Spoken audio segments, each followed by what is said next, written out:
Au nom du Père et du Fils et du Saint-Esprit. Amen. Viens, Esprit Saint, remplis les cœurs de tes fidèles et fais-les brûler du feu de ton amour. Ô Seigneur, envoie ton esprit et tout sera créé et tu renouvelleras la face de la terre. Bien-aimés dans le Christ, nous sommes aujourd'hui lundi 1er juin 2026 et l'Église nous donne de célébrer en ce jour la mémoire de Saint Justin. Et la parole de Dieu de ce jour est de Marc chapitre 12, versets 1 à 12. En ce temps-là, Jésus se mit à parler en parabole aux chefs des prêtres, aux scribes et aux pharisiens. Un homme planta une vigne et l'entoura d'une clôture.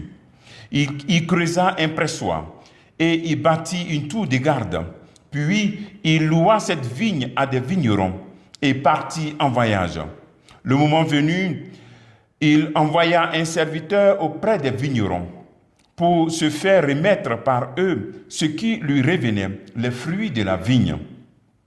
Mais les vignerons se saisirent du serviteur, le frappèrent et le renvoyèrent les mains vides. De nouveau, il leur envoya un autre serviteur. Et celui-là, ils l'assommèrent et l'humilièrent. Il en envoya encore un autre. Et celui-là, ils le tuèrent. Puis, beaucoup d'autres serviteurs. Ils frappèrent les uns et tuèrent les autres. Il lui restait encore quelqu'un, son fils bien-aimé. Il l'envoya vers eux en dernier, en se disant, ils respecteront mon fils. Mais ces vignerons-là se dirent entre eux, voici l'héritier, allons-y, tuons-le, et l'héritage va être à nous. Ils se saisirent de lui, le tuèrent et le jetèrent hors de la vigne. Que fera le maître de la vigne? Il viendra, fera périr les vignerons et donnera la vigne à d'autres. N'avez-vous pas lu ce passage de l'Écriture? La pierre qu'ont rejetée les bâtisseurs est devenue la pierre d'angle. C'est là l'œuvre du Seigneur, la merveille devant nos yeux. Les chefs du peuple cherchaient à arrêter Jésus, mais ils eurent peur de la foule. Ils avaient bien compris en effet qu'il avait dit la parabole à leur intention. Ils le laissaient donc s'en aller. Acclamons la parole de Dieu, louange à toi Seigneur Jésus. Cette parabole montre un peu le résumé de l'histoire du salut, comment Dieu envoie les patriarches, envoie les juges, les rois, les prophètes, mais le peuple de Dieu refuse. Et enfin, voici le Fils de Dieu qui vient, Jésus-Christ, et là on le tue. Un résumé de l'histoire du salut. À travers cette parabole, nous pouvons tirer des leçons pour notre vie spirituelle. On voit ici que dans cette parabole, d'abord, ces personnes à qui on a confié cette vigne, ils renvoient le serviteur du propriétaire de la vigne. Ensuite, le deuxième groupe, qu'est-ce qu'ils font? Ils assomment, ils les frappent et puis ils les humilient. Et ensuite, troisième étape, on les tue. Donc, vous voyez, le mal est grandissant. Donc, c'est un appel pour nous à comprendre que souvent, lorsqu'on commence le mal, ça risque de grandir. Il faut être vigilant. Pas dire que je vais essayer quelque chose. Le mal, en général, grandit facilement, avec la plus grande facilité. Donc, ne commence pas ce que tu n'as pas encore commencé, que tu sais que c'est mauvais. Le deuxième appel, c'est que ce mal croissant, c'est aussi la réalité de notre monde, où on voit que le mal grandit. Le mal croissant. On ne se cache plus pour faire le mal. Donc, il faut être vigilant. Et des groupes maléfiques ne se cachent plus. Le mal ne se cache plus. Voilà. Et donc, il n'est plus voilé. Il n'est plus masqué.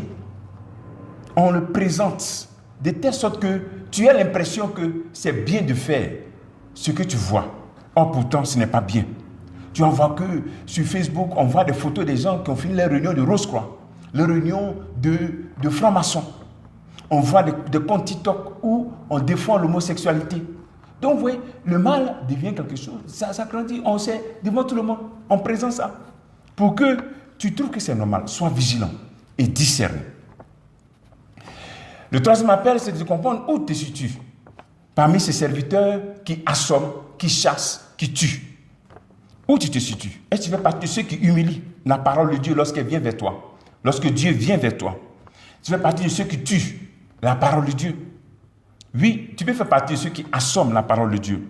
Lorsque tu déformes cette parole à ta guise, lorsque Dieu vient dans ta vie et tu déformes cela, tu manipules la parole de Dieu à ta guise pour justifier ton péché ou bien pour justifier ton attitude. Tu assommes la parole de Dieu. Tu humilies la parole de Dieu. Tu humilies Dieu lorsque tu mets d'autres au-dessus de la parole de Dieu. Ou bien tu penses que cette parole est au-dessus de tes forces, pendant que Dieu t'a créé et ne pas te donner quelque chose qui est au-dessus de tes forces. Et surtout, qui te donne encore l'Esprit Saint, il te donne l'aide des saints, l'aide de la Vierge Marie.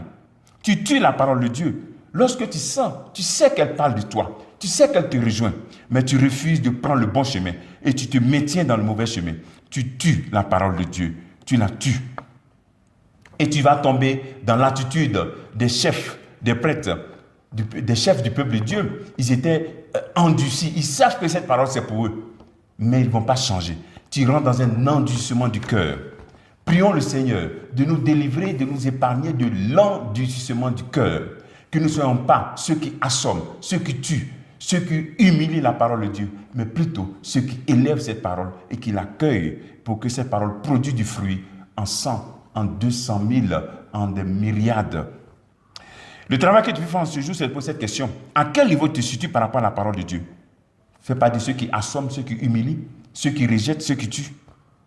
Que feras-tu pour sortir de cette situation? Que Dieu te bénisse au nom du Père et du Fils et du Saint-Esprit. Amen.